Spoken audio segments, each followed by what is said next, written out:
Ha! Hey, we're back.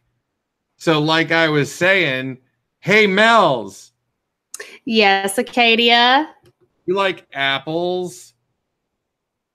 Yeah, I do. Why? Because I guess they're going to reset the whole fucking show in episode 3. How do you like them apples? Boom.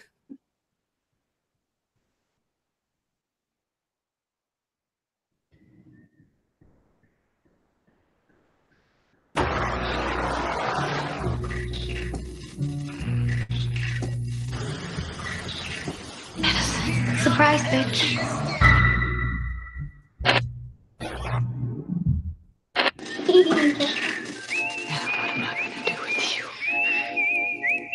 I bet you thought you'd seen the last of me.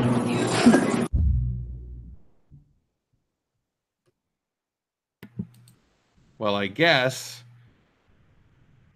we really need to talk about witches, don't we? Yes, we do.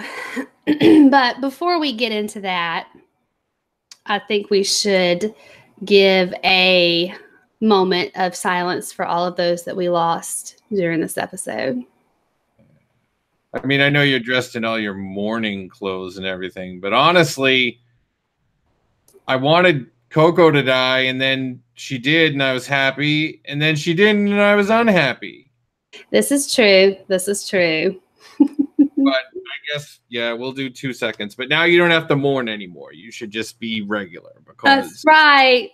Yeah, because we're not really sad about who died. No, we're not. So, I was just hiding this lustrous Michael Langdon inspired hairdo that I had going on. Yeah, that is pretty Michael Landon-esque, isn't it? Yes, it is. Landon. Actually, Michael Landon had good hair too. So yeah, that fits. He's Little House on the Prairie, you know. Yeah, but he had a nice lid. I'll give him that. So, welcome everybody to American Horror Stream, and because we're talking about episode 3 of American Horror Story Apocalypse, where they did indeed completely just upend the entire show, I think, and maybe you agree, we should do the same thing here, Mel's. And I don't mean by just having a bunch of crazy echo shit in the beginning that we then have to fix. I mean, that was cool, but... It was cool, but unnecessary, hey? Yeah, a little bit. But here's what I think we should do. And you tell me. Okay. And also, we already knew this was going to happen because we had been talking about how the show had been going and got feedback from people, stuff that they liked and everything like that. And apparently, people like us to talk to each other. Yeah. I mean, who would have thought? So I guess if we're on Friday and the show was on Wednesday and we're your source for a detailed recap, then you must not really have the internet except on Friday nights, because there's no possible way that you could ever miss. Yeah. In all that time. And I don't think there's any possible way that you haven't read anything about it before now either. So we're not going to try and tell you word for word everything that happened. However, we are going to tell you a whole bunch of cool shit. And in the beginning, I made up a new segment name, and it's called Mel's White Hot Plot Bullets, where instead of the big recap, it's going to be her like shooting out the gist of things so that it's kind of in a row. And then we're going to talk about the parts we want. But I also want to make sure that everybody's grounded in the events of the episode. Yes. That seems... Yes, definitely. So if you aren't wanting spoilers, then obviously come check us out later. We're also available on iTunes or wherever you get your podcasts, so you can listen then as well. And without further ado, would you like to get started, Mr. Acadia? Yep. I want your white hot bullets. All right. So my white hot bullets for this episode. What happened? Well, everyone died. The end. Thanks, everybody. Good night. They made it super easy for us this week, right?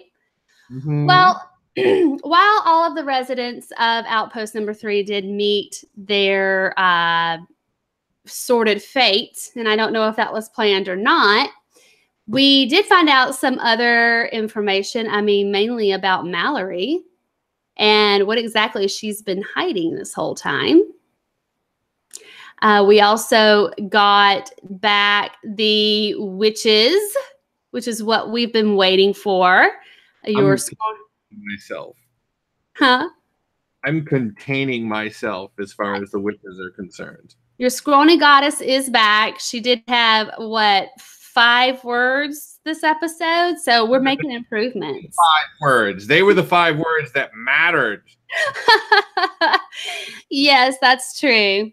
And then finally, we got a really cool kind of ritual scene that shows how Michael challenges his father, which I think is funny because I still think of Tate as his dad, but I guess apparently Satan is his dad. So yeah, that's true. Blended families can always be tough. That's true. That's true. It's like the reverse immaculate conception, right? Like, it's not. Yeah, that's super unimmaculate. And then I think the last thing, obviously, is we did get our little soldier missing in action. We got Brock back, and he came back with a real vengeance. So Brock was pissed. Yeah. Brock Hound, because he did look like the Hound from Game of Thrones. For sure, for sure. When I saw him, I was like, wow, they really kind of took the inspo from Game of Thrones there. He was very houndish with his, whole side of his face deformed, and then the just disposition of him, and then, of course, his missing hair. So, but I guess that's what a nuclear winter will do to you, huh? Yeah, I suppose. I mean, I don't know. My big experience with what happens to you with radiation poisoning was Trash Can Man in The Stand. So I thought you just threw up your teeth and your hair fell out. I didn't know you became like tough at gun shooting and everything like that. But well, really, yeah. he's a pretty big dude, so I suppose, that does kind of make sense. Right. I mean, I didn't realize that you automatically became a gunslinger when yeah, I guess. in the nuclear war. Dictate, that you got to learn how to shoot guns, I suppose. And Yeah. the other little side story that I guess I don't understand. It better come back, because if this is just one of those things that they shot and it never has a resolution, I'm gonna be pissed. But the fact that Miriam actually is a robot and she was Miss Venable's sidekick the entire time. Mm-hmm. Well, she was Miss Venable's sidekick, but as we found out, she was programmed to do that. Yeah, but also her she was totally Westworld. Yeah, exactly. So first we got Game of Thrones, now we got Westworld. Yeah, no, just ripping it off. Ripping it up. So then they tell their story. Venable is not done with her plots and plans. Right. And I guess if we take it from, they're looking at it as there's still going to be this whole Langdon thing, because the very first thing that happens is that whole Langdon still doing his weird interviews, and he's doing Mallory. Yeah. And when he's talking to Mallory, she's like, oh, I feel like there's something inside me clawing to try to get out. And that's going to come back later when we start hitting up other stuff, because who is it inside her clawing to get out? Yeah. He also made that comment about not having any dark places when he said, well, everybody has dark places. She said, I don't think I have any in me. And I could tell when she said that he kind of got a little intrigued with her. It went past like, oh, the normal, cooperation, questioning, right? And he kind of got real interested in what she's talking about and what she's all about there. Yeah. So I wonder if he was sensing something off of her, or, was it just her saying that? I don't know. Because I always got the idea from the beginning that all of his fucking interviewing shit was just utter nonsense and he was just wasting time. Yeah. Like I was convinced that's what it was. Yeah. I didn't think it gave a rat's ass, and it kind of, I think it was kind of true, because if we jump way ahead, and we're not going to go in super order, just so you guys know. Right. We talk about the show the way we talk about the show before we do the show, because that's easier than trying to make up a different way to do it. Exactly. So the loop closed from a plot standpoint. Hey, here comes some more Kankerpuss horses so that they can gallop up and conveniently bring Brock with them, because he's hiding out in the carriage, right? Well, I don't know if you took note, but when he was out there, on the beach and with the guy who had a horn growing out of his head, I don't know if it was debris, but I like to think he started growing a horn. But, and that horse and carriage kind of went by super fast. And then all of a sudden you see that he's underneath it. I mean, did he also gain some kind of like super fast, superhuman power in this radiation? Because he caught up to that thing pretty quickly. I mean, it's possible. I mean, I wouldn't. No, I think that they probably like went around a bend or some shit like that. And that's how he caught up with it. Also, how come none of their vehicles ever have drivers? Well, yeah. I mean, when Langdon arrived, obviously I would have assumed that he was the one that was carrying driving the horse and carriage, or whatever you want to call piloting it. But yeah, so now we've got the airplane that didn't have anybody driving it. And now we've got this wagon that showed up with all the apples and nobody else in there. And the first wagon that came, I don't think Langdon was driving it. Langdon wouldn't drive shit. That's not his. So did he? So he just got out of the back of it? I just think, yeah. I think that the goddamn Kankerpuss horses are super smart. That's could be true. I mean, and apparently they're in abundance, because they threw two under the underbrush, and then all of a sudden they've got more that can, send out your goods really quickly. So it's going to be, they're going to come up more often. I don't understand why people have guns and apples, but they don't have cars. But what electromagnetic pulse, maybe? Actually, that would have been a way better. You know what? Now that I think about it, and this hadn't really occurred to me before, this whole deal about was there actually a nuclear war or not seems like there was. Otherwise, Brock wouldn't look like Brock looks. Yeah. If there was an electromagnetic pulse, which is supposed to be a side effect of nuclear war, then the devil's laptop wouldn't work. But it would have made sense that the outpost didn't have electricity, because nothing would have electricity if there was an EMP. You know what I mean? Yep. Yeah. So, I mean, then instead they decided to give everybody a bunch of apples in a goddamn case, like it was the kind of thing where you get like the bad guy has a gun. Yeah, exactly. Like, assassinate people.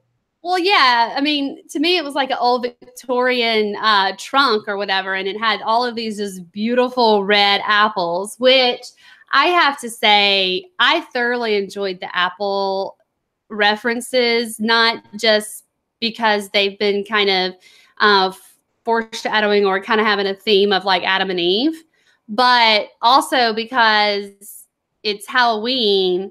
And if you remember back to Murder House, the gay couple, Zachary Quinto's character, the whole thing was he wanted the Granny Smith apples for bobbing. And Tate, Tate, that's when Tate drowned him in there. And so when he came back on Halloween, when Vivian had the apples out, he was like, oh, Granny Smiths are so much better. But it just made me laugh because all I could think about was how disapproving he would be this entire time of there not being Granny Smith apples to bob on Halloween. Yeah, I did.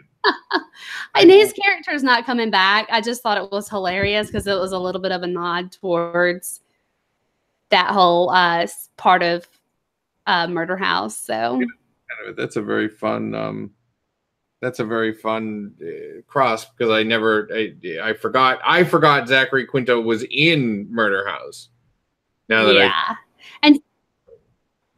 and see, I told you I went on a binger and I binged all of Murder House again, and then I just got through binging Coven again.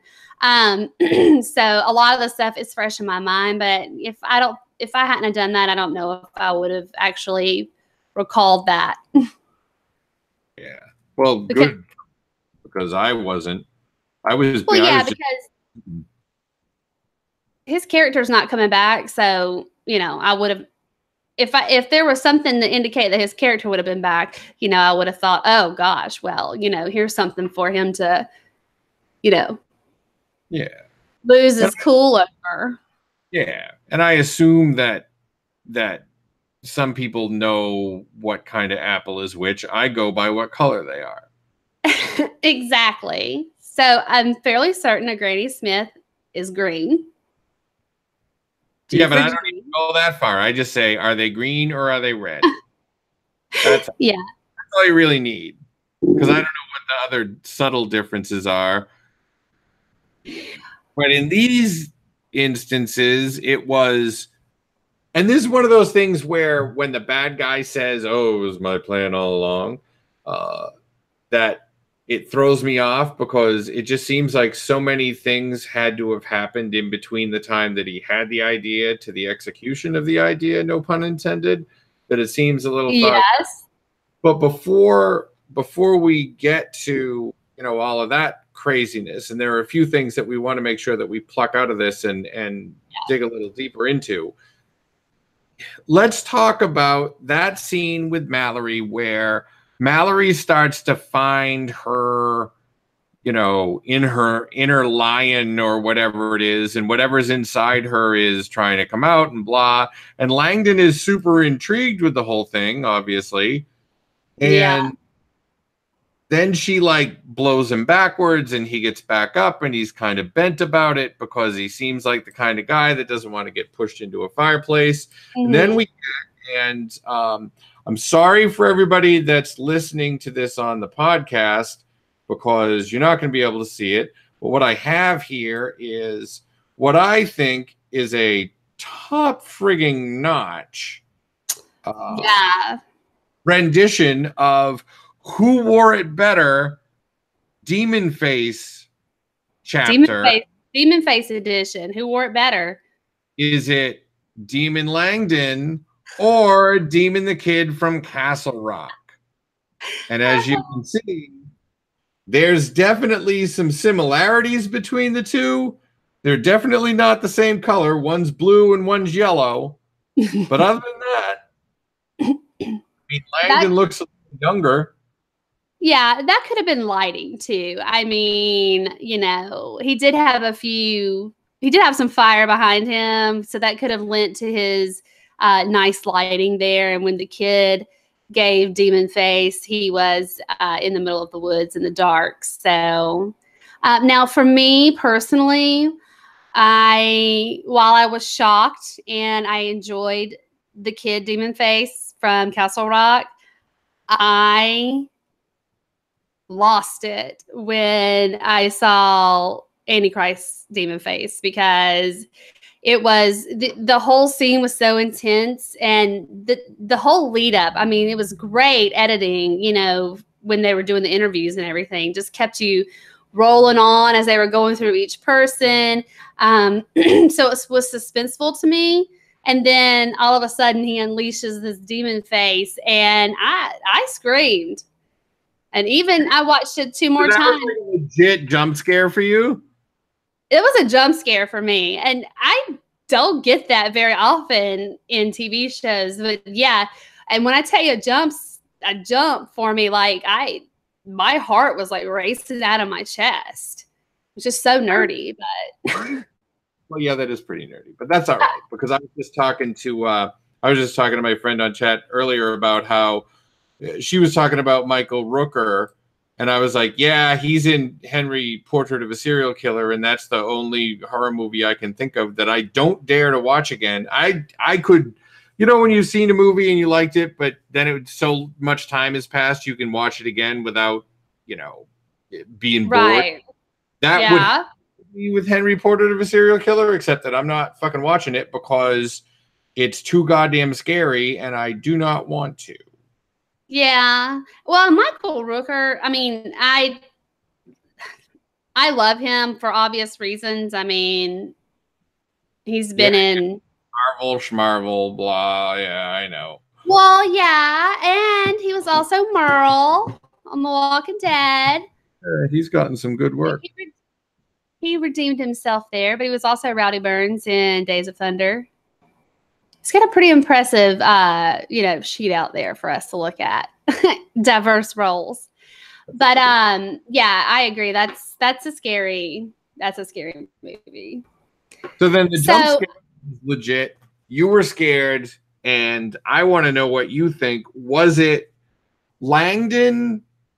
And this is what it always is when they do these kind of reveals. Was it Langdon trying to scare her by showing his true face, or did he let his guard down for a minute so that his true face showed? Well, this is a good question, because I almost thought that she got up to leave. I mean, obviously she was like not feeling it, and she didn't like what was going on. She wanted to leave, and he grabs her arm, and that's when she kind of unleashes her, anger or whatever you want to call it towards him.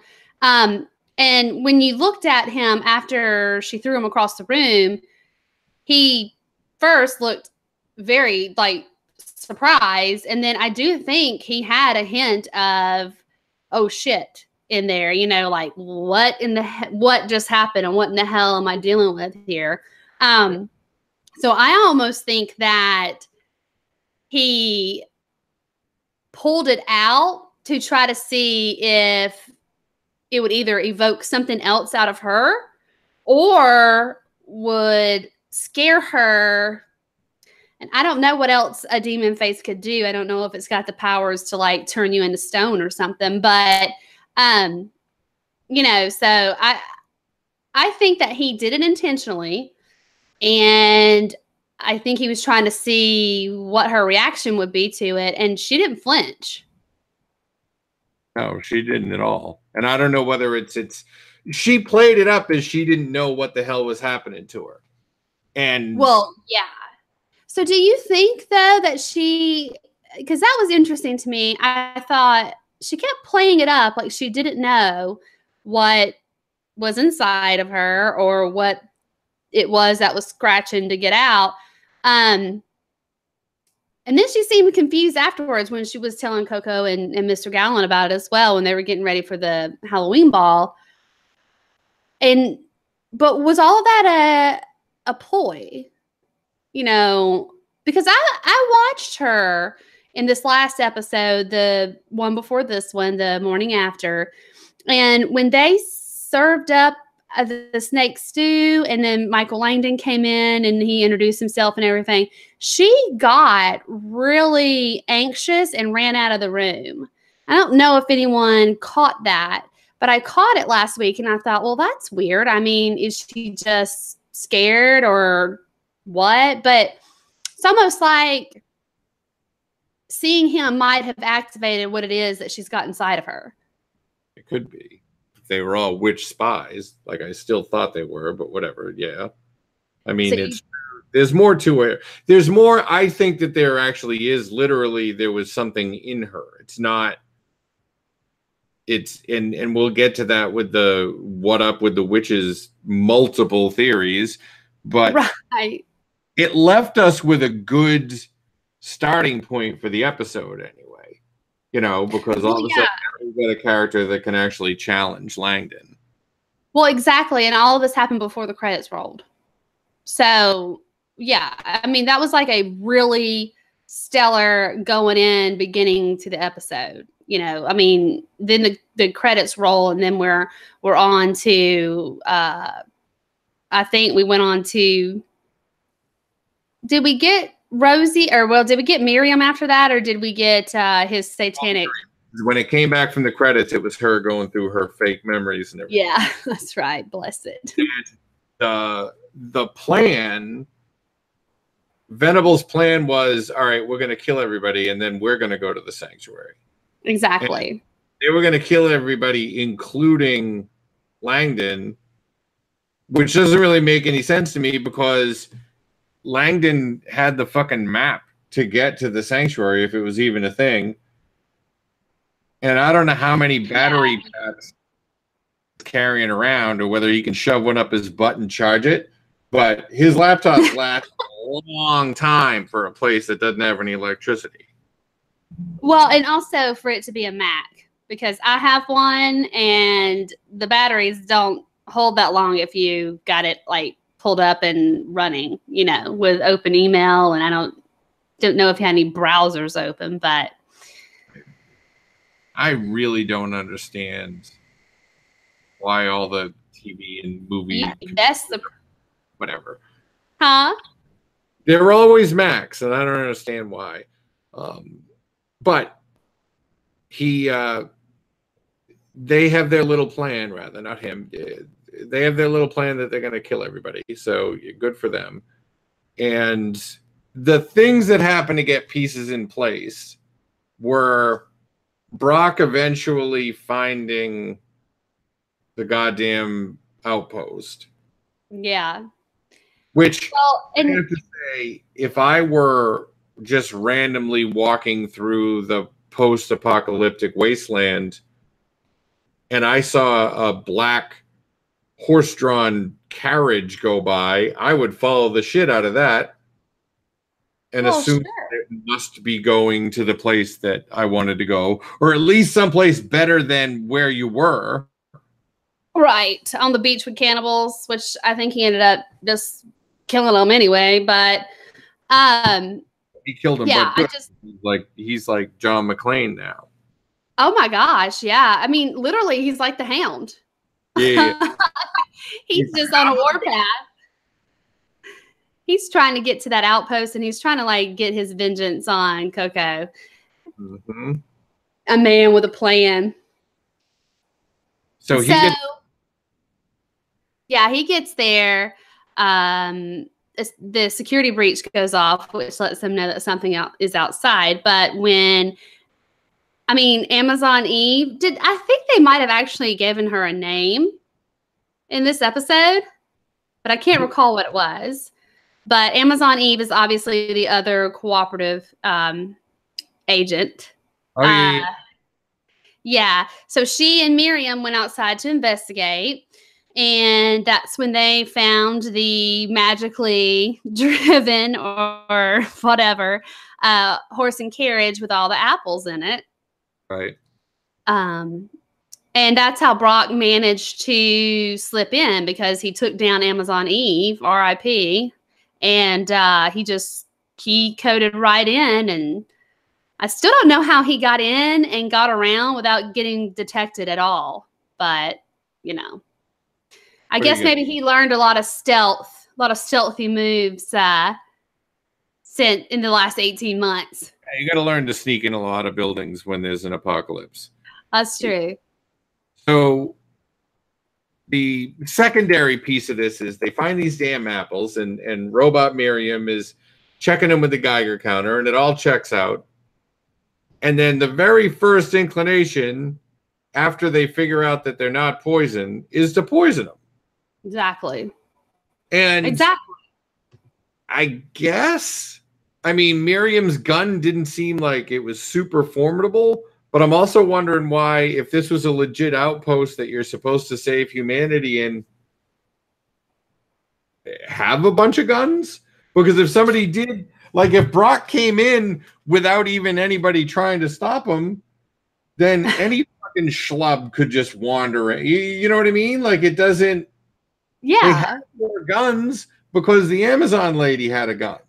Well, exactly. I mean, and that's what I didn't really understand. I mean, he was able to slip in and he has machete, but it didn't seem like it was an issue for him, and he didn't need to draw his weapon and do anything. So no, nobody even tried to stop him. So my point is if they wanted to massacre everybody in the goddamn place, they got a whole fucking group of dandies that aren't good for shit. And they're not, and they have to come up with an elaborate Apple scheme to kill them all. And the fact is, they're all sleeping every night. You could just go in and kill one at a time with a knife. Well, yeah, but this is a question I've had. Is it only Miriam and Amazon Eve there? I mean, is there another guard? Because I only see those two, but that doesn't mean that there's not more around. No, that's true. But I mean, it wasn't like they showed up for the party. No, well, yeah, you're right. Right? They said, "All right, we're going to poison these. Let's milk all these snakes." Oh my God! They did. They did. They. I know you don't want me to get started on that whole snake thing. No, I just want to keep saying milking snakes and then going. So they milked like every snake in the place, and they filled up a big jar of poison. Then they took out a little weensy bit and shot it into every apple. Which, if I was going to poison an apple, I wouldn't stick the in the side. I'd go up through the bottom, through the stem part.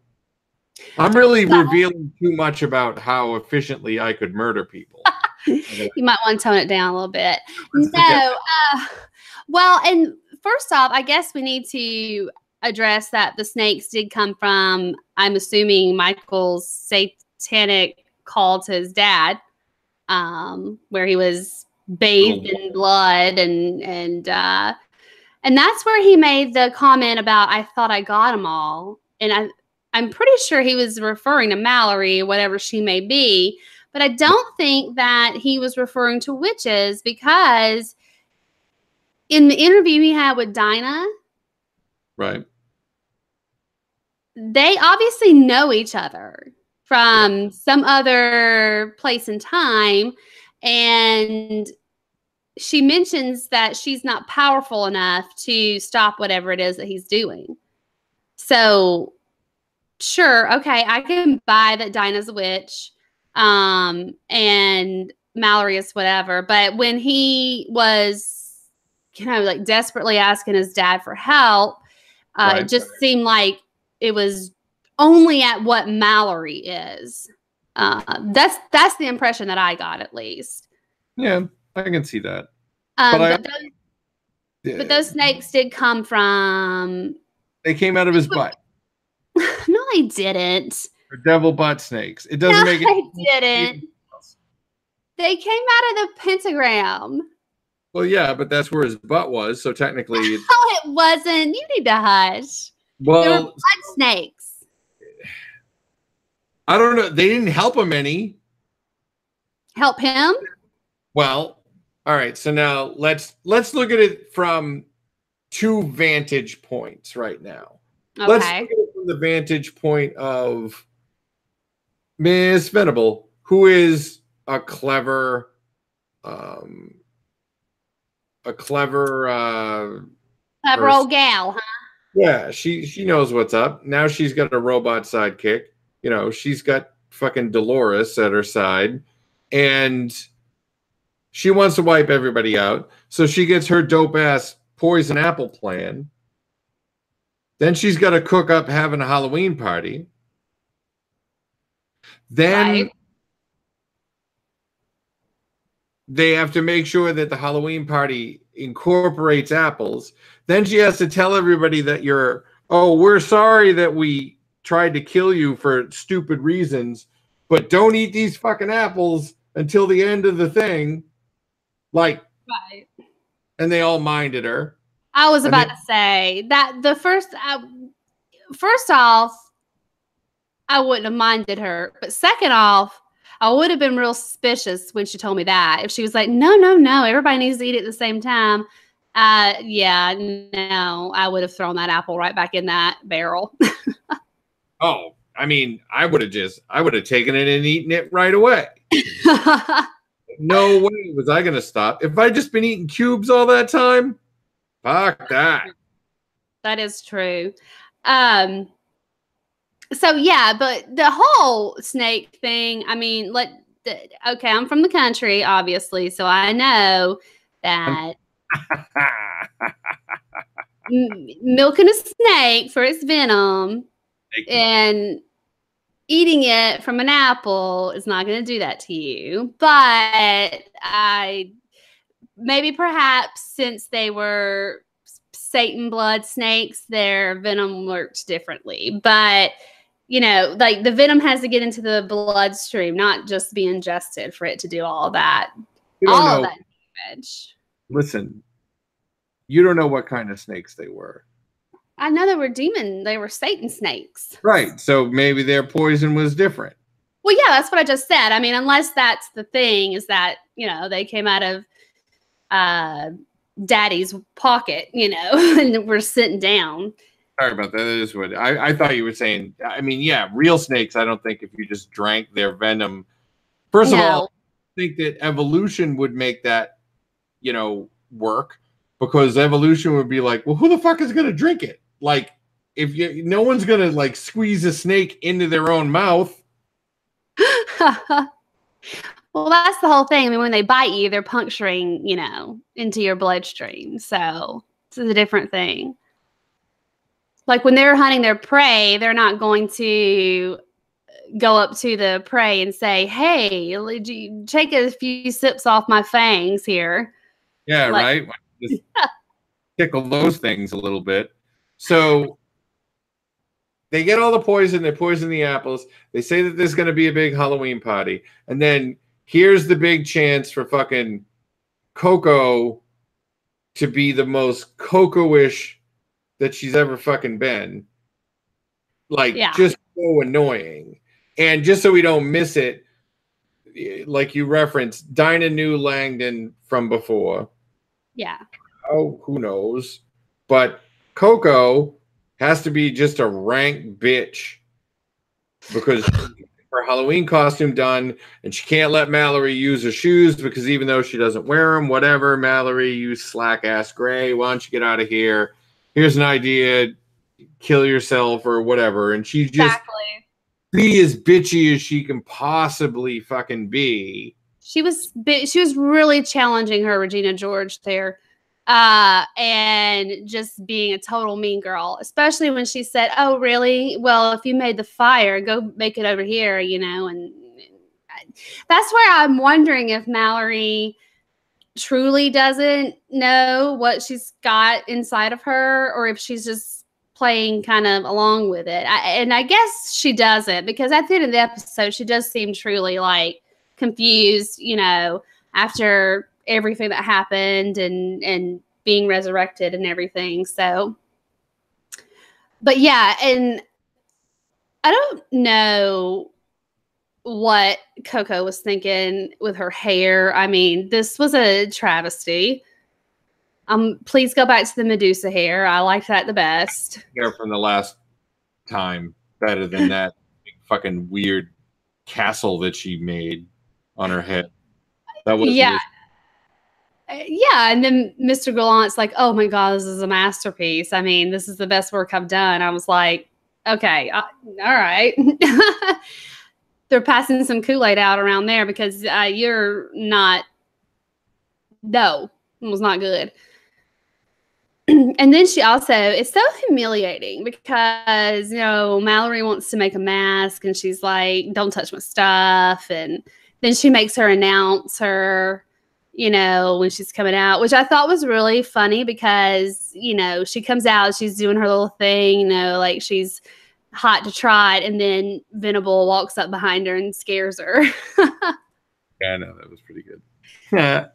Because you almost, even though you know she's got the ill intentions, obviously, because she's poisoned apples, but that was almost like a little silly side to her when she walked up behind her and was like, boo, you know, and I could tell it. Maybe she was thinking, you know, it's nice to have some type of happiness in here, but obviously it can't last for long because not long at all. It's Venable. So everybody is just hanging out, having fun, dancing. I got a new song by Bread. Huh? That the song was from a band called Bread. Oh yeah, exactly. And this guy comes up, obviously, and he's Coco's dancing with him, and she thinks it's Langdon, you know, and she's just trying to tell him, okay, I know you're gonna pick me, and da. I mean, did you know that was obviously Brock? Oh yeah, it had to be Brock, because the fact is that everybody that keeps thinking that Langdon is dressing up like shit when he doesn't dress up like shit. Exactly. I don't know why that continues to be a goddamn thought. Exactly. I mean, the guy is the Antichrist. He doesn't have to dress up and do anything like that. He obviously, nobody else has seen the boo face yet, but he doesn't have to pull out all the stops to scare people. So, and so they go off up to her room, and they bob for apple. From this, but she does die because when she's trying to do her favors on who she assumes is. Well, that was my favorite because she goes, the soda. Oh God! Boy, I get to eat Coco ass! Hooray! I was like, listen, stop, okay? And maybe she meant that she was gonna eat. There's no. Yeah, and I don't. Who's gonna be interested in that? That's not where you're gonna jump to. You know what I mean? I think that's the first thing that would have persuaded him if he was going to be persuaded. But, and so she's talking about, you know, all of her gag reflexes and whatnot. And of course, here's the shining moment where he's like, I know. Brock, you know, oh my God, I thought about you every day. And, you know, he's not having any of that. So he just stabs her right in. Yeah. Oh. Let's see if she comes and now sure. And you know, obviously we'll get to it about the ending, but I did a huge round of applause for Brock on that. I was like, thank you so much. And you can have all the cube mellows you want for taking care of that pesky girl. But while that is happening, everyone is, you know, now they've bobbed for apples. They've all gotten one.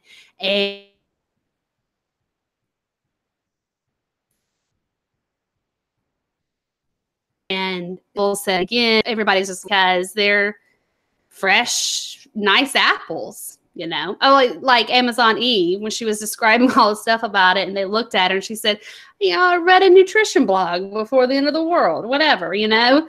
And then I think that a couple people looked up and noticed that they weren't eating their apples.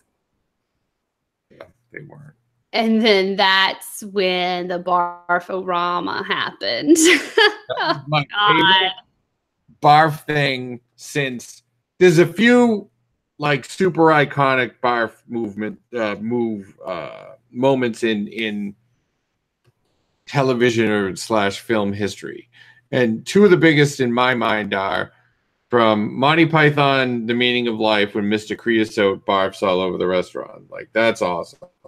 But then there's also the pie eating contest in Stand By Me, that like flashback. So that was good. Because usually they either do the, hey, I'm going to turn to the side and some kind of hose is going to shoot out fake puke. Yeah. Or I'm going to pretend that people just puke up exactly enough puke that would fit in their mouth. Oh, gosh. Well, you know,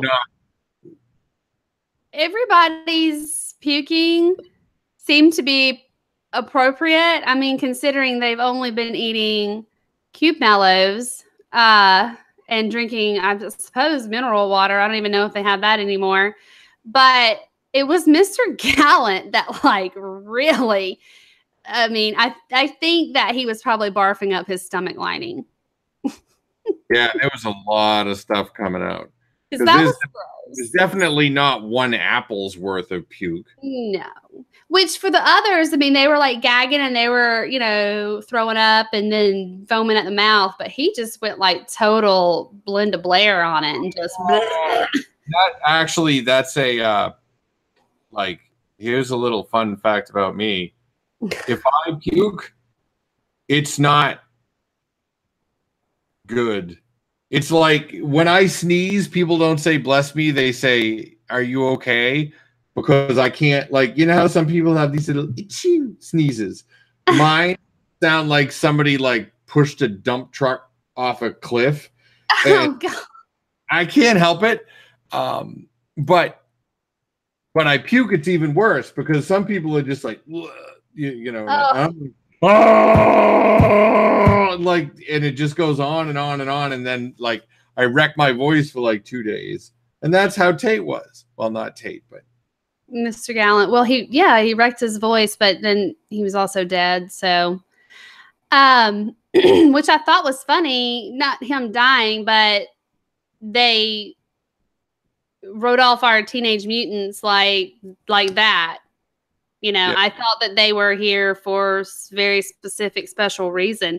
But once Venable goes in to tell Michael that she's killed everybody and there's no one left for him to take to the sanctuary, he kind of acts like that was his plan all along. Like he'd already programmed Miriam to bring that up because she's the one that brought it up. True. So he had programmed her to bring it up, and he had provided the snakes, and obviously he had provided the apples. So it makes me wonder what happened. Was there ever any decision or thought into actually taking people somewhere else, like to this sanctuary? Does it even exist? Because for him to come in and say all the other outposts are overrun, and judging from his computer, and we saw the emails, he had footage and he had like zip files of what had happened at those other outposts, which made me believe. Part of it makes me happy. Part of it makes me happy to think that even after the nuclear apocalypse, people still use WinZip and nobody ever pays for it. It's true. It's true. By the way, in the chat, someone said Cocoa ass, Melissa. So that's fun because that's a thing, Cocoa ass. There was no context for it. It was just we were talking about it at the time, and it was just Cocoa ass. And it's funny because now YouTube will have you, hey, if you want to like look at things that might be bad for your chat before they get allowed through, then you can, and that got held up. But don't you worry, Melissa. You can just put as much ass in the chat as you want. Melissa, be nice. And Terry Gallo says that the barfing was gross, and then I defended it. And everybody loves your gloves. Never mind this. I was eating these in celebration of it being Halloween on Wednesday's episode, and they are so good, and they are like cream mellows. So I thought it went along with the theme of them eating their cube mellows. Melissa, you are something else. I really thought that story was going to end up with these fucking little pumpkins are so good I ate the fingers off my gloves because I couldn't stop. Sorry, no, I lost the fingers to the gloves in another accident. That's for another day. But yeah, so after everyone's croaked and it's just a gross, disgusting mess in there, which did all the Greys eat the apples? Because I only saw like they didn't get to dress up. They just got to wear weird eyes wide shut masks, which would not be things that you would generally stock a fucking nuclear bunker with. No, and that's the thing. Yeah, but Mallory went bobbing for apples, and she's a Grey. There's other Greys in there. You don't ever see them. Unless they're robots too, and they're not real. I saw some of them. I seen them around. They just don't get to talk. Well, right, but I don't think that they came in there and ate the apples and that everybody in that outpost was dead. Yeah, that's true. Maybe. I don't know. I mean, this stuff could have been off camera, off to the side. Right.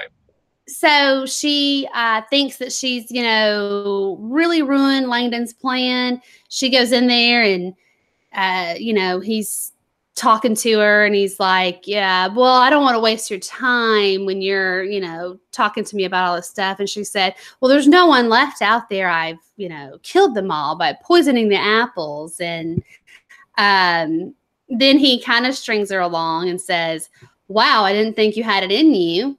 And you're definitely going to the sanctuary. So Venables finally, happy. And she's like, okay, I just proved this to you. And I want to say she thought that she was still going to kill him because she thought Miriam was loyal to her. Right. So she was like, take care of him, when then he did his mind control over Miriam and she ended up killing Venable. Yeah, but I don't even think it was mind control. I just think that was the way she was coded from the jump. Well, I was saying, if you look at it from two angles, Venable thinks she's smart and she has this good plan that she's gonna, instead of just killing everybody the good old-fashioned way like they killed Joan Collins, instead, why not have a big convoluted apple scheme? And then the even more far-fetched part of it was the whole thing was a work, and that's another wrestling. I know you know some stuff about wrestling, but it's if something was planned out ahead of time, it's considered a work, and if something happens that you didn't expect or they went off script, is considered a shoot. According to Langdon, everything from the first fucking apple to the last barf chunk was a work. And exactly. when they were inevitably going to confront him, then he knew that the fucking the trap was going to close, and she was going to shoot Miss Venable instead of him. Right. And the only thing I'll say out of that made it make any sense, and hopefully it comes back, is his comment that I don't like to get my hands dirty. Exactly. That may have been a factor. And yeah, I mean, he certainly didn't if that was how he decided to go for it.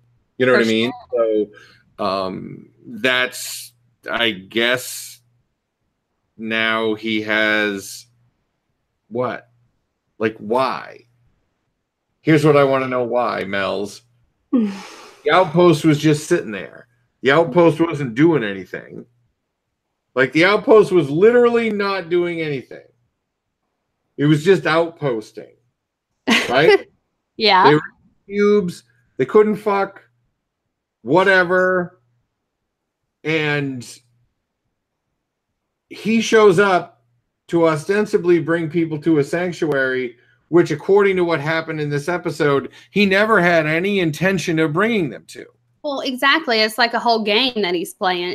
And that's what I don't understand, I guess. I mean, were the cooperation, interviews actually hold merit? I mean, did he go through everyone and think, well, no, none of them are worth it?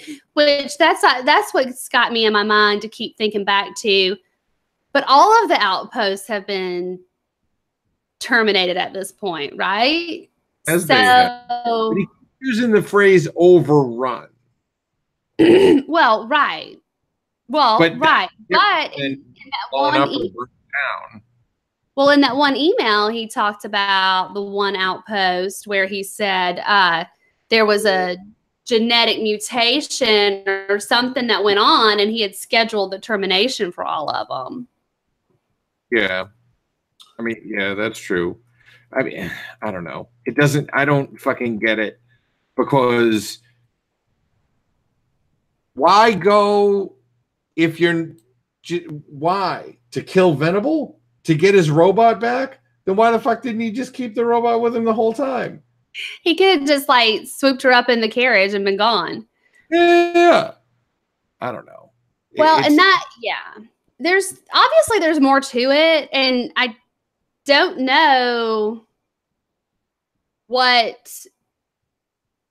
I just can't figure out what his motive would be behind that, especially with Timothy and Emily,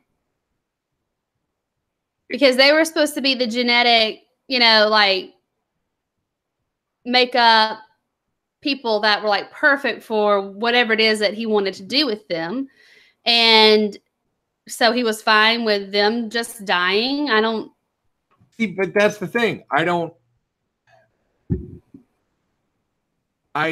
We don't know for a fact, as far as the cooperative is concerned. We don't know, is he really from the cooperative? Are the witches the cooperative? Is he just like fucking trolling them? He can't be the devil if he has a dad. I mean, but though technically, I guess God is the devil's dad, but still, that's weak. Well, right. He's the Antichrist. It's not the devil. Mm. That must make Brock the Christ. How sweet would that be? I mean, really, even though he's ridden with cancer. Yeah, he can shake it off. He can definitely shake it off. So then,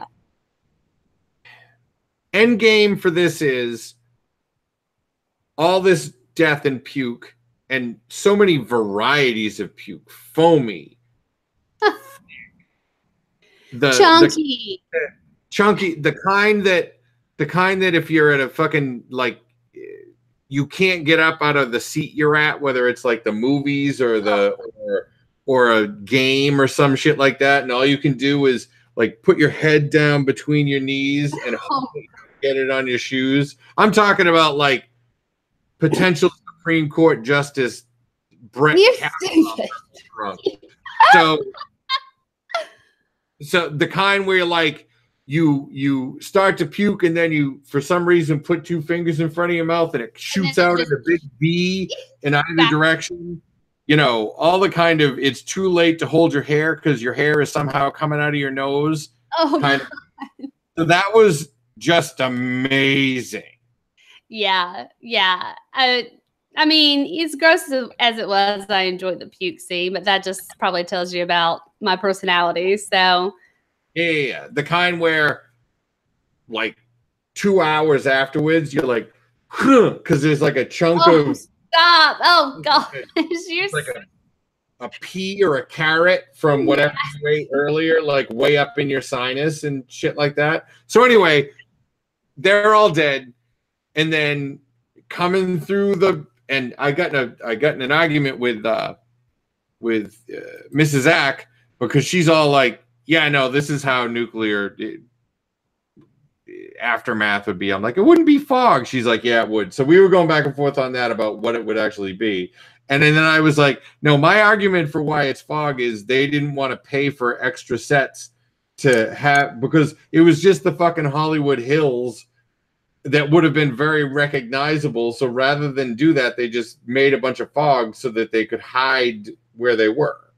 Well, true. Yeah. And that could have also had something to do with the appearance at the end. But before we get to that, I think that Langdon kind of consoled Miriam before, we got our exactly what we were looking for the past couple of episodes at the end, where she was genuinely confused as to why, if she was programmed to be loyal to Venable, obviously, and then he tells her that she's been, all of that is programmed, all of that is, something that has just been implanted into her mind. And he's crying, though. So this is like the second time we've seen tears from him. Pussy. And he tells her that she is made in the likeness or modeled after someone that he loved very much, took care of him, loved him for who he was, and everything. And, of course she says, oh, well, it makes sense now. You're the little boy that I keep having the flashes of with the blurry face. And so, immediately it's like, oh, well, he fashioned her after Constance, his grandmother. Gotta be. I mean, I can't think of anyone else that, unless it's someone we haven't met. I can't think of anyone that you would want to have a super strong robot look like less than Kathy Bates. Well, that's true. I think he just downloaded the loving part of Grandma Constance into her. But then if you're making a robot, you can make whatever kind of robot you want. This is Why true. did he look like Constance then? Well, because I don't know, maybe it looked like Kathy Bates' character, and he thought, these are two important people in my life, possibly. I mean, I don't know the intricacies as to why he chose Kathy Bates, who doesn't have any resemblance to Constance at all. So I'm just saying, if I was gonna make a robot, it would look like Emma Roberts.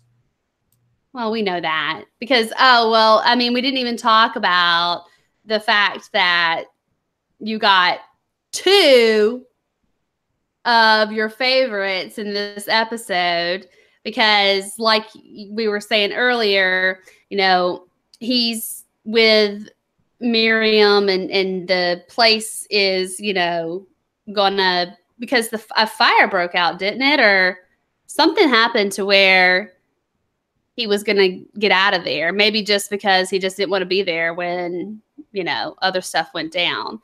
But cue in the Rolling Stones. I love the music choice this season. It's been really good.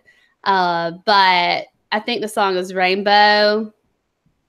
And so you just see these three, cloaked figures coming in. I mean, it's the Coven girls, and they swing open the door to the outpost. They get in there, and you see that it is Cordelia, Madison, and Myrtle.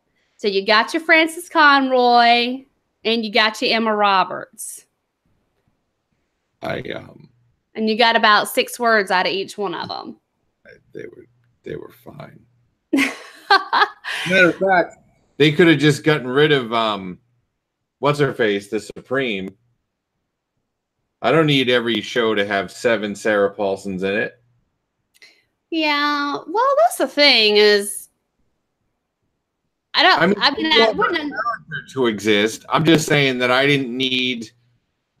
Obviously, enough has happened, right, between Coven and now that Madison respects her boss.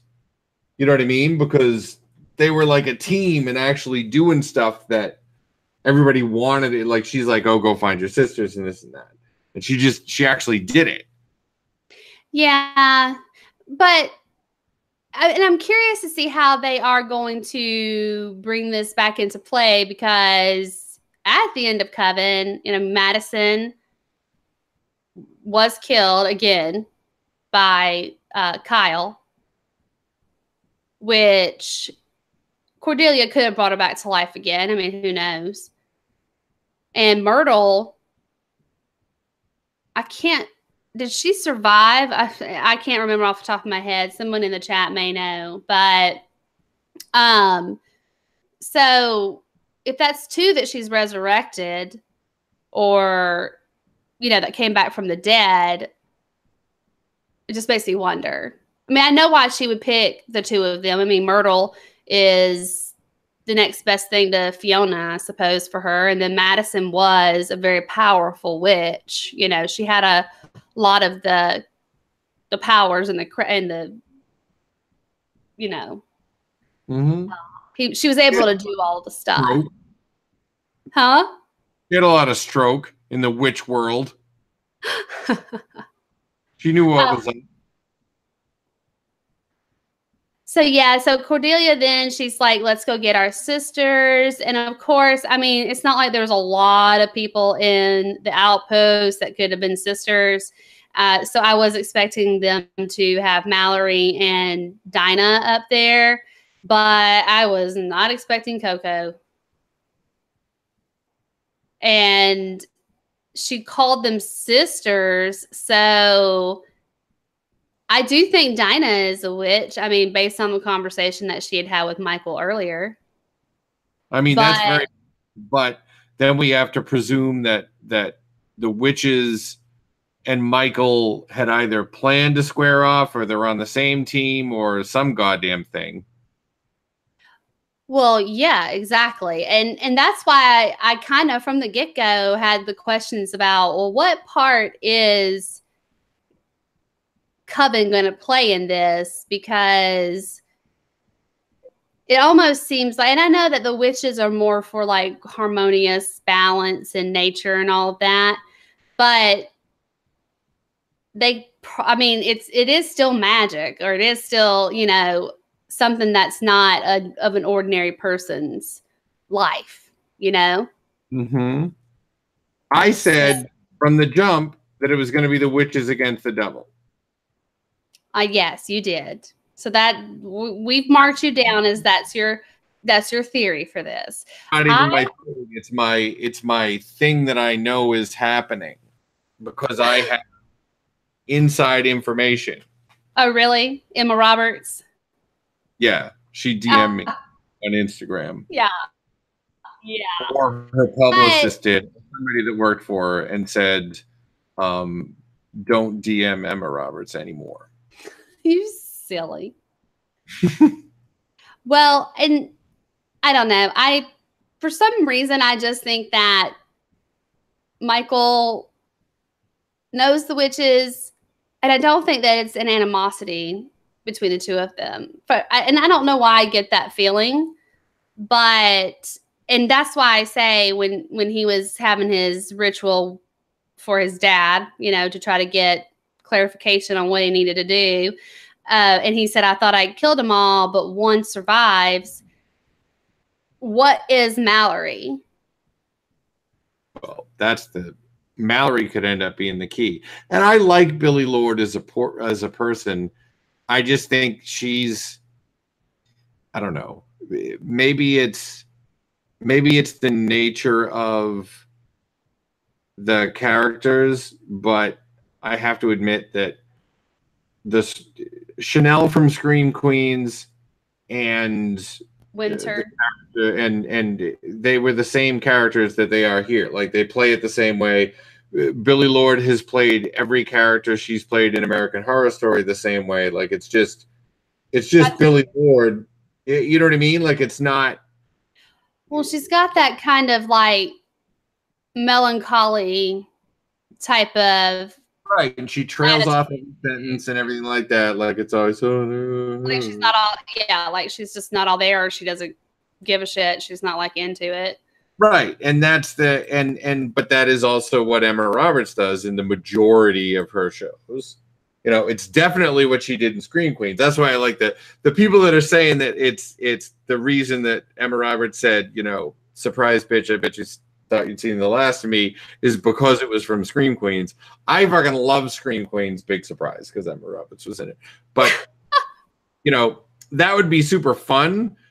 But I also don't think it has anything to do with, like, I believe that American Horror Story has to fucking try to do something big and not just a gimmick. You know what I mean? Like, right. Again, going back and you had said, you know, you had said, and rightly, that it was the first Murder House was fucking scary. Right. It wasn't just jump scares. There was legit, like, what the hell is going to happen, you know, stuff in that episode. I mean, in that season. There hasn't been. There wasn't anything scary in Cult. No. So there was stuff that was weird. But it wasn't scary. It wasn't yeah. It's American Horror Story, not American slightly unsettling story. You know what I mean? But like the Madame LaLaurie shit and everything in Coven was scary. The Minotaur guy was scary. That was some good shit. So I want to feel like disturbing. Yeah. I want to feel like they're getting there, and I have to imagine exactly they have a plan. Yeah, they got, but I mean a significant plan. Right. That's my hope. I agree. So, yeah, and I think the whole big question is why Coco, and what kind of sister could she possibly be? Because she's so aloof, and I mean, you'd think that she would know, unless, I mean, I know that Venable mentioned that she was an inbred. Inbred from a long line of, you know, whatever. So I don't know if there's something in her lineage that would tie her into that, but I don't think it's anything that she knew prior to being brought back. Right. And then Mallory, when she was brought back, I mean, she could see without her glasses, which everyone's thinking, okay, well, that's obviously a telltale sign of being a Supreme. Mm-hmm. I just don't think she's I don't think she's a witch, and I don't think she's a Supreme. But I do think that she's a mystical something or another that the witches would be interested in saving. If it's the witches against the Antichrist. Because whatever she is in her scared him, and he was nonetheless even bothered by Dinah. That's true. Maybe, well, it could be that well, let's see, out of the people that if she's Constance, well, now wait a minute, that's interesting. Now let's just think about this for a minute. Not Constance. Constance was fucking Jessica Lange. Which Jessica? Fiona. Lange? Yeah. Fiona. So Fiona, there can only be one Supreme at a time, right? All the way back to Lady Gaga and Roanoke. There's only one Supreme at a time. And the only way that you can be the Supreme is if you're the Supreme in waiting. It's like the Sith. There's a Sith Lord and the Apprentice. So there's got to be, you know what I mean? So yeah. But the Apprentice doesn't get to actually do any Supreme-y stuff until the regular Supreme dies. So right. What if this was a fucking dip slip and they went backwards, and if you bring Fiona back, does that mean that she now's got to wait until Sarah Paulson dies? Or does Sarah Paulson get bumped back down because Fiona's alive?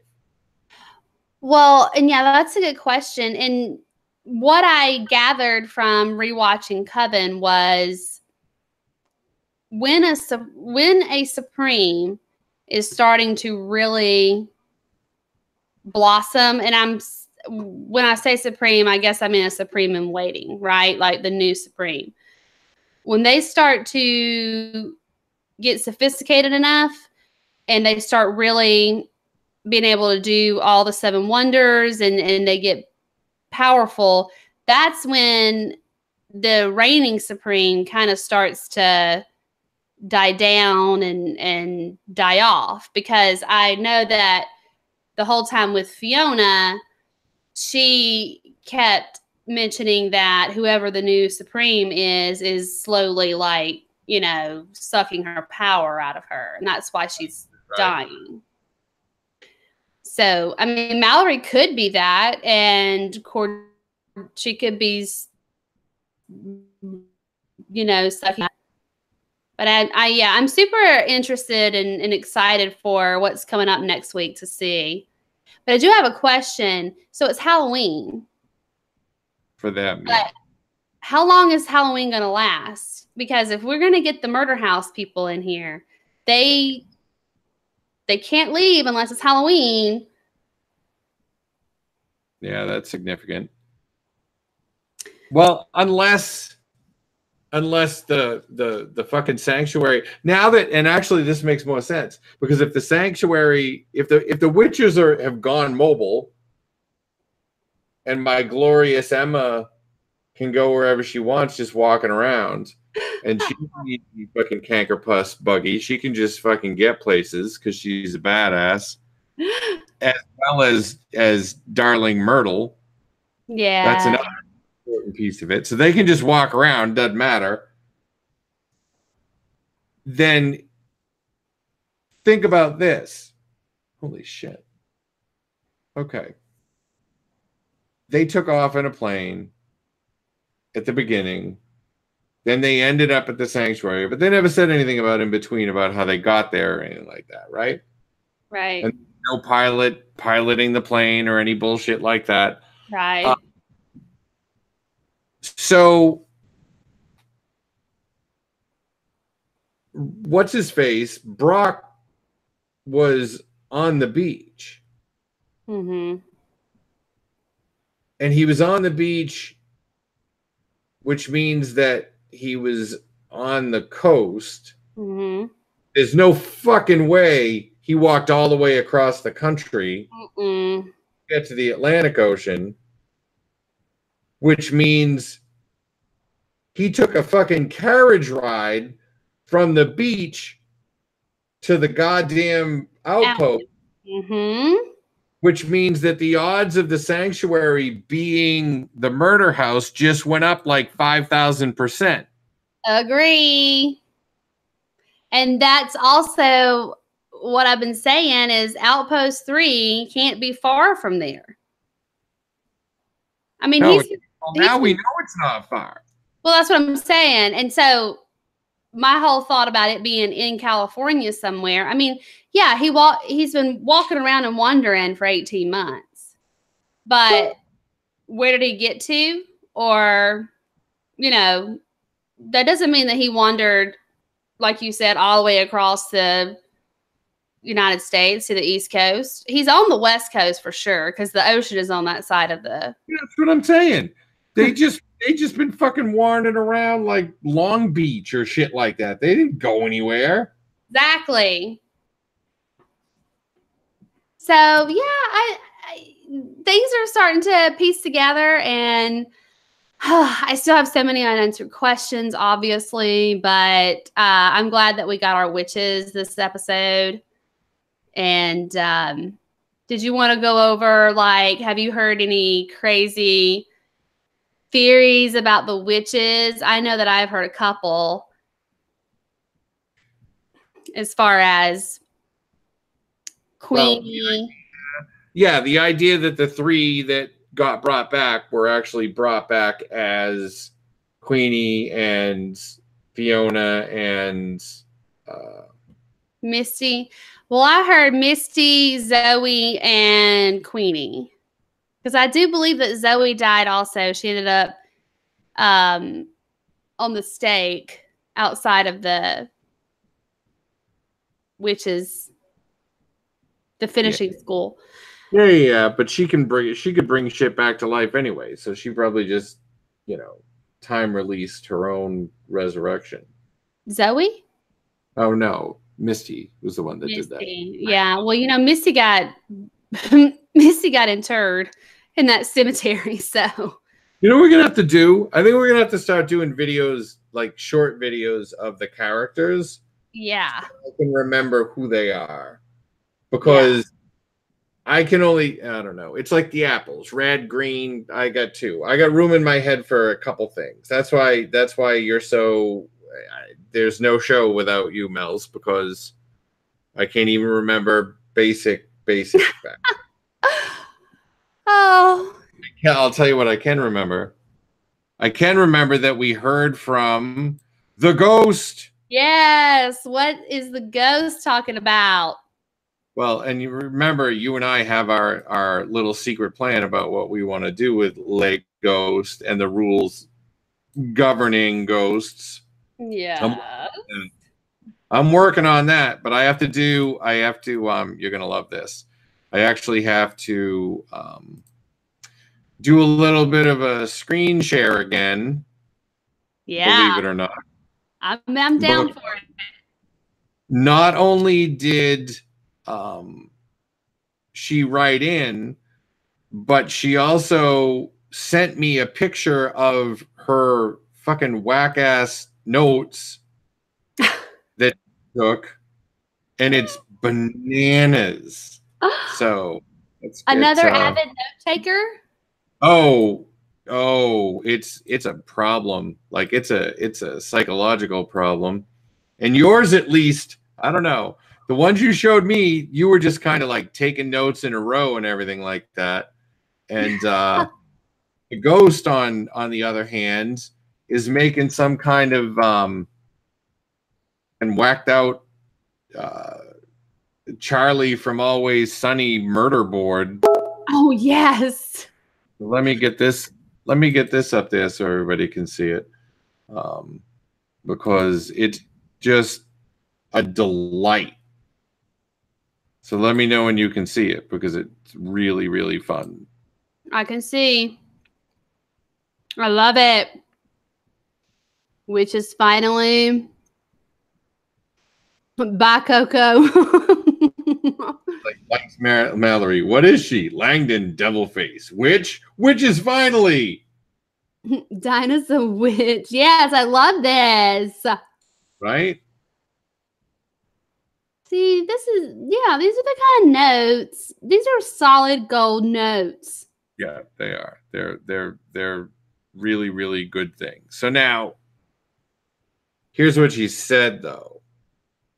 She said how the conversations were woven together at the beginning left her uncertain of who was being asked questions and who would be given the answer. But here's what she decided mattered. Dinah knew Langdon before he says something about seeing her again. He is. I assumed he's in with the witches or knows who the witches are, like we said. She marked down that she thought she'd be part of the coven, but then when he's doing his little Satan worship time, he says he thought he had destroyed them all, again, assuming witches, but that he had just found one more. Right. So she's on the ball there. Right. And we don't get any of that, like the robo stuff, like she talked about too. And she says her thing, and she actually figured it out afterwards because we were talking about it from the thing, but she said one of her all cap screaming thing was, where are they getting these massive nasty snakes from all of a sudden? Daddy's providing them. Yeah, well, now we know. Daddy's Satan. No. Or as you like to say, the rear end of Langdon. Yes. yes, that's where it comes, and I guess they helped him. They were all part of the plan, because without the snakes, there couldn't have been any poison for the apples in the super convoluted goddamn plan. She says everybody eats apples because they're all dummies, but truthfully, dying that way was probably better than dying of starvation or whatever weird way they would have expired in the outpost. So this is true. And then she says, "Hallelujah! I'm so happy that the witches were back. Would have liked them sooner, but I'm just so happy to see them. They bring the sisters back to life, which we find out is Mallory, Dinah, and fucking Coco. Why does Coco get to be a witch? I hope she dies 1,000 times. Me too. So that was. That. Why does Coco get to be a witch? I don't know, but now we don't know whether Brock ate an apple or not, right? Well, Brock was up there. Well, right. No, we don't know that because we didn't see him after he, stuck his machete in Coco's head and made everybody in the world happy. And then she came back to life. Oof. Is Mallory going to take the supreme status from Cordelia? She wakes up from being dead and no longer needs her glasses. I'm certain this was shown for a reason. It will carry some weight. Is this the last we'll see of the other dead characters at the outpost? And that's the one thing that I think you and I, we didn't touch on specifically, but right. I'm going to be annoyed but not surprised if the whole choosing people to repopulate the Earth thing doesn't pan out with our two lovebirds, Timothy and Emily, but also won't be surprised because Ryan Murphy would absolutely do this to me. Gallant, but I'm willing to let him go, knowing that Evan Peters returns anyway. Was there anyone else I even care about that needs to return? Not so much. Agree. Now, if it is the devil against the witches or something like that, do you think that once they've resurrected the three sisters that were in the outposts, that Michael could very well go and resurrect some people that ate the apples in the library down there? Possible. I think my big plan. So since I think it's going to be him against the witches, and I don't think he can fight all the witches by himself, I think he's going to bring some of them back as zombies. Oh, gosh. Yeah, the zombies. Well, Marie Laveau brought those back in Coven, but man, they were the best. They were the best. So that's my idea. Yeah. I mean, because I've given it a lot of thought, and I think the idea of zombie people fighting the witches is fun because I know the zombie people will lose. And obviously I am straight up rooting against the Antichrist. And not because he's the Antichrist, just because I like the witches more. Like, that's all. I'm not hating on the Antichrist. Like, do what you got to do, buddy. You know what I mean? I'm not saving out some hope that they perhaps have some type of agreement in the world and could join forces or help each other out at some point. I got to be optimistic. I don't want them fighting against each other because I love Michael. He can do no wrong in my eyes. And I love the witches. Same thing. You love him all of a sudden. You hated him at the beginning. Langdon? Yeah. You know I told you he had them beautiful locks up on top of his head and I just couldn't get enough.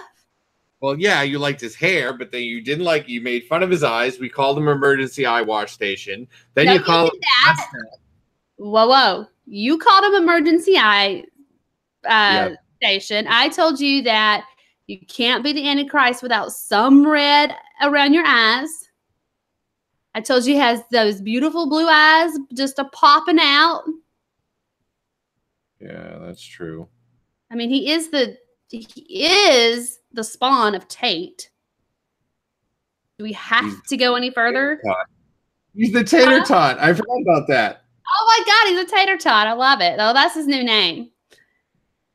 All right. So what do you think's fixing to happen, Acadia? Like, well, the first thing is I'm fixing to make sure that we say stuff is fixing to happen every goddamn episode. That's my favorite thing you say. Well, listen, it comes with me. I say, what's fixing to happen? What are you fixing to do? So what do you think's fixing to happen? Like, where are the witches going to go? Are they going back to, do they have a safe place around the outpost? I don't know. No, I think they're going to, I think that they are going to Murder House because that's the other sanctuary now. Okay, so they're going to go to Murder House. Is Murder House. That's what I think. Because the fact is that, like I say, the witches are mobile. So they had to get all the way to fucking here to California from New Orleans. So they knew what was up. True. You know what I mean? Oh, by the way, in the chat, I am... I've got to catch up on a couple things in the chat because please do. It's open. Melissa loves cocoa ass. Well, you know what? It's all you can eat now because it's also immortal, Melissa. So you can just knock yourself out with that. They told me not to say barf chunk, and I refuse. I'm not going to be stifled like that. And Melissa said the mask was so amazing, and I have to assume she means me and not the Jim Carrey movie. Lawrence made fun of me about getting in trouble with Emma Roberts and getting a restraining order. And then what's the rest of it? Okay, this is a good question, and I want to touch on this because Melissa asked, what's the recipe for scary? There must be a formula. And then she said, are aliens in the same category as spirits? Demons and Satan. My husband thinks they are equally as scary. Do you believe in them both? Okay. That's a lot. You give your list and then I'll give my list. Okay. So the recipe for scary. Mm-hmm. Let's see. The recipe to make a scary person or a scary situation? Oh, I think it's scary move because we were saying it wasn't scary. You know what I mean? Make it scary. You definitely have to have a creepy setting, or a setting that you immediately feel tense in, right? So let's just take American Horror Story, for example. And as soon as we went to the outpost, I was immediately like creeped out and uncomfortable. So I think that's got a lot to do with the basis of your scary stew. Let's just say your scary soup. And you have to have a character that is charming and you don't want to quite believe is evil or bad, because they are so charming that, you know, they can pretty much get away with anything, right? Yeah. And then for me, I want to see something more supernatural. Aliens are scary for sure. I think they're in a different type of category though. But anything that's like paranormal or supernatural like that, that's scary to me. Not so much a mass murderer, you know, that's going around and just chopping up at teenagers or whatever. So what does your scary soup look like? Well, it doesn't have any aliens in it. That's why I kept going. I don't think aliens are scary. I just can't. There's one thing in any alien that I've ever even seen. There's a fucking stupid documentary on Netflix about it. It seemed like it was real at first. And it was about this guy that like was filming shit in his yard and whatever like that. It was kind of almost like the Fresno Nightcrawler, just silly stuff. And he then he was in his house and like he was like, oh, I think I hear a noise. I think I hear a noise. And he was shining. He was filming the camera. He was pointing the camera into the other room. And then like way down at the bottom, it's like the alien, but he just sticks his head out from behind the thing. Like, no. And it spooked the shit out of me because I was like, no alien would do that. Like, it didn't make any sense to me. But that's the only time you've been spooked by an alien. I've been spooked by an alien. Now, to me, there's a couple kinds of scary, and Hitchcock, big surprise. Psychological. Bit down.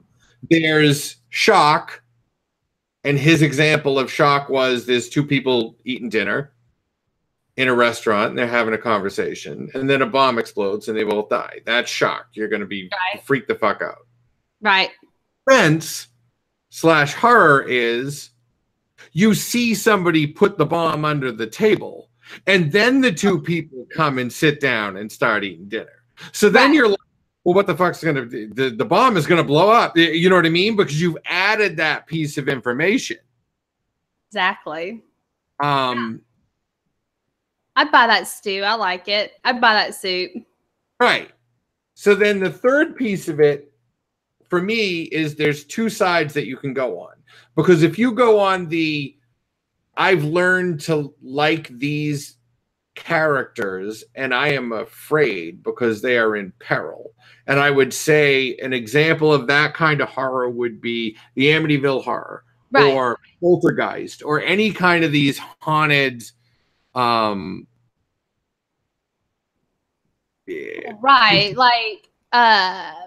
like a family that's I like these people and I don't want this bad shit to happen to them. You know what I mean? It's never, but then the other side of it is, okay, well, this is a movie about the villain. Yeah.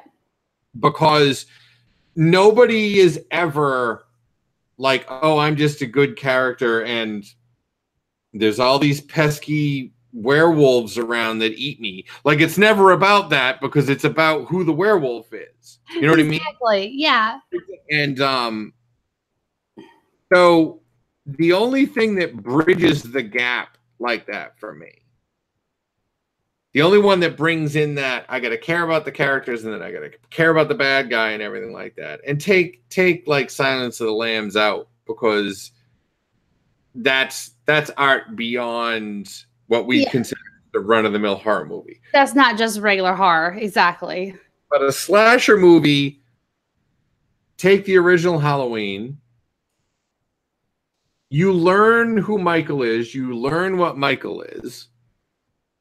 So you are invested in him, and the movie follows him a lot. But you also give a lot. You care about Laurie Strode. Right. And you build up, I don't want to say an understanding, but you kind of build up what is the motive behind the killer's actions, I suppose. I mean, you know, I for him all these years, it's been, depending on which movie you're watching or, you know, whatever, to either kill Laurie and finish the, you know, the trifecta of him, his sister, and then her, or to somehow protect her, which is kind of how Rob Zombie took, you know, that Halloween in that direction. But yeah, so you get to know the motive of what the serial killer, or well, I say serial killer, but you know, the boogeyman, the bad guy, like what is it that he's after? You know, so for me, how that translates to American Horror Story and how I think that they can actually make it scary. Think about it. In Murder House, you cared about the family and a bunch of scary shit happened to them and they were in peril. That's a traditional stuff is happening to these people that I care about. I want them to have it not happen. Right. Now, Coven, same thing, but it was Taissa Farmiga You know what I mean? Like, she was getting kind of terrorized by the witches, and there was all this weird stuff going on, everything like that, but you cared about those characters. Right. Freak Show, I don't know who the fuck I was supposed to care about. Yeah, Freak Show wasn't, I don't think it was horror based, though. I mean, like,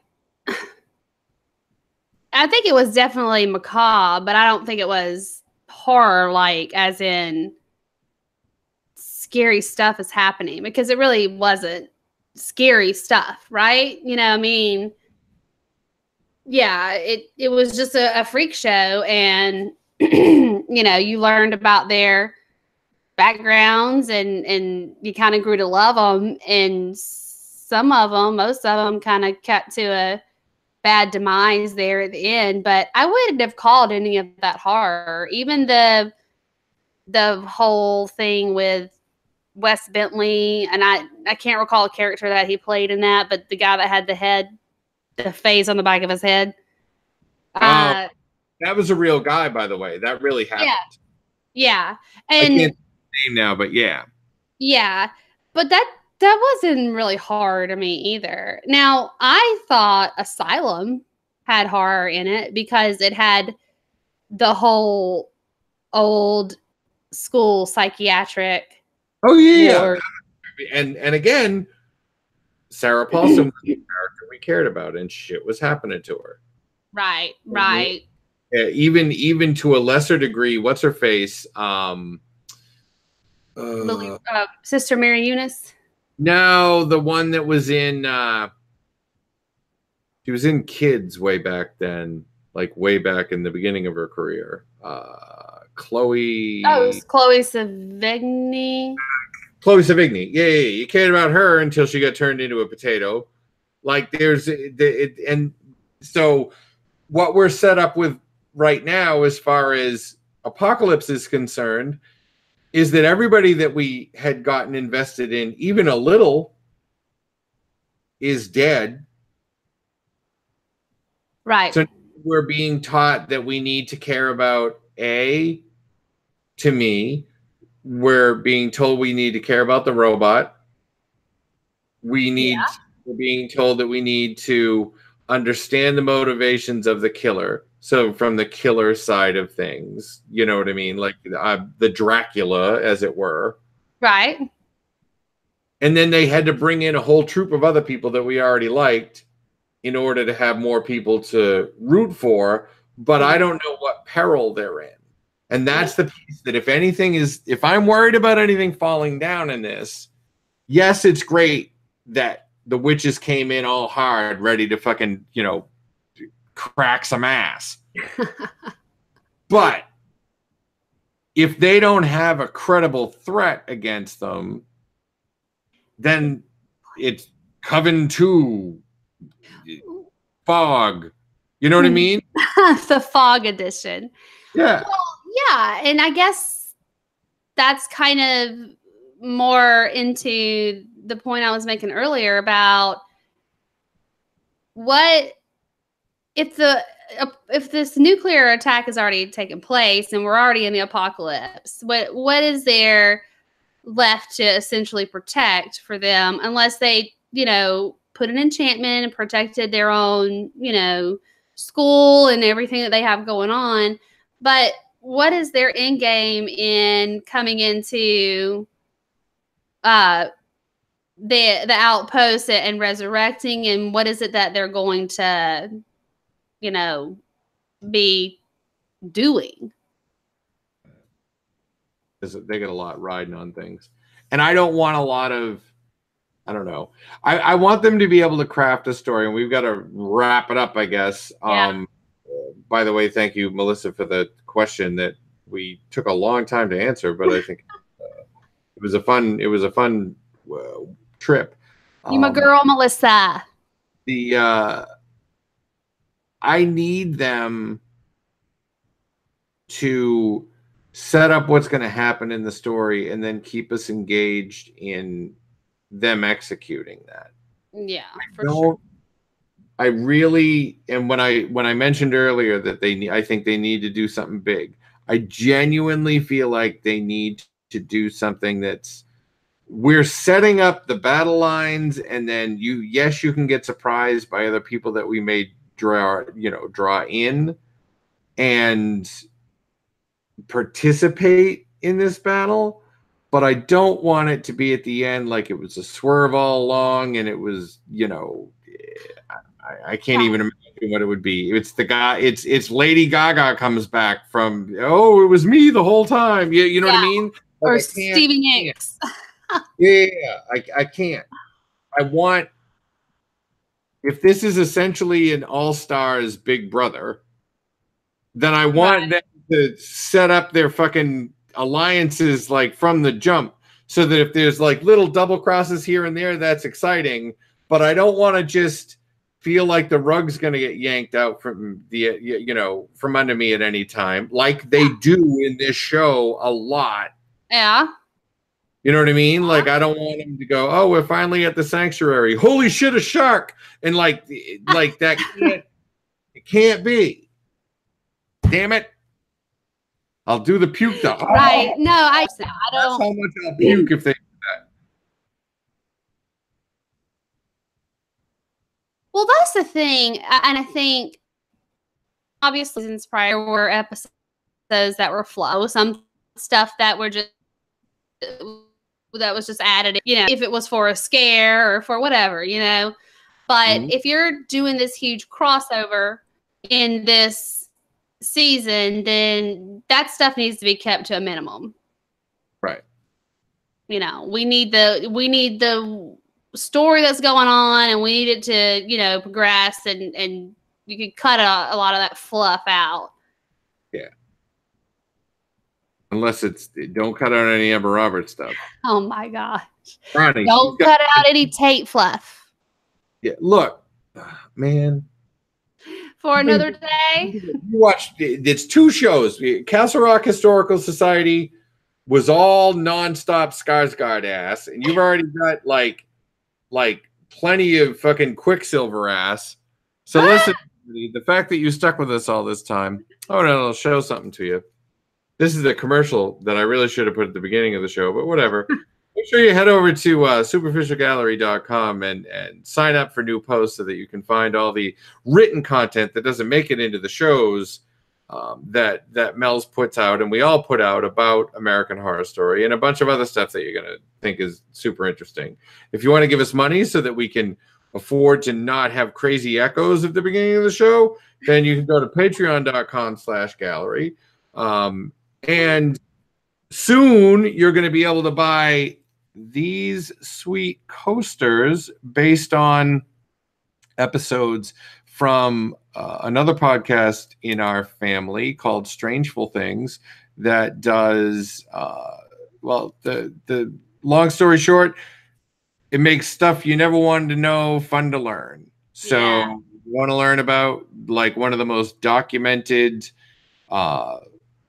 cases of demonic possession in American history, and I don't just mean by dusty priests. I'm talking about cops and doctors and shit like that. Then I want you to run over to Strangeful Things and listen to the LaToya Ammon story. Yes. A bunch of things like that. And you can buy coasters so that when you put your drink down, you can be putting it on top of a picture of a possessed lady. That's right. I mean, who doesn't want to add that to their lovely home furnishings? I know I do. Rings on their coffee tables. Nobody. That's who. That's right. So. Okay. You're gonna follow Mel's at Mel. Mel's 84. Mel's 84 on Twitter, and I am Acadia on Twitter.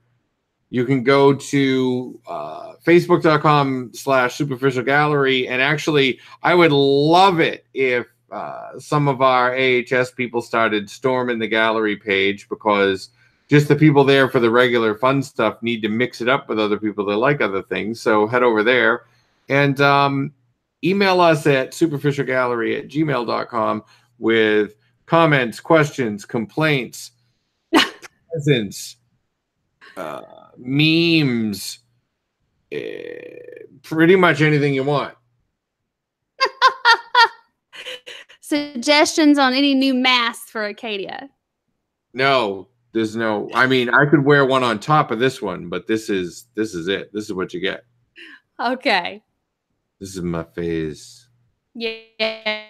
Join us every Friday night, 10:15 Eastern Time, for our stream, and where we're going to be recapping the American Horror Story Apocalypse episodes. So, and next week, since we just said every Friday, yeah, that's a big lie, because next week I'm going to be in Peachtree City, Georgia, with Hannah Selector from the Castle Rock Historical Society, which is another show that you may be familiar with, and just the straight up Andrew and people from Superficial Gallery, because we're going to have a table at the Women in Horror Film Festival, so you can come and actually see us.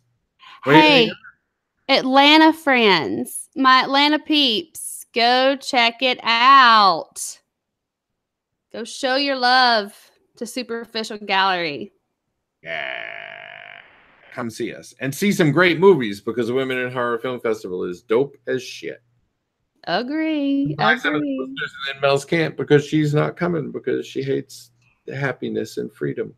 I do. I'm sorry. I have to stay bound to my home. Right. Listen, everybody, we love you the most. And Jackie said in the chat that I need to not hate on either Bill Skarsgård's or Evan Peters' asses. I wasn't. I'm just saying equal time rule, maybe. You know, I got nothing. It's time for the ladies to get what we want. Yeah, I'm not saying okay. not get what you want. I just don't know why it's an either or. I don't know. I don't even know what I want. Whatever. All right. We love y'all. Thanks for tuning in. Bye.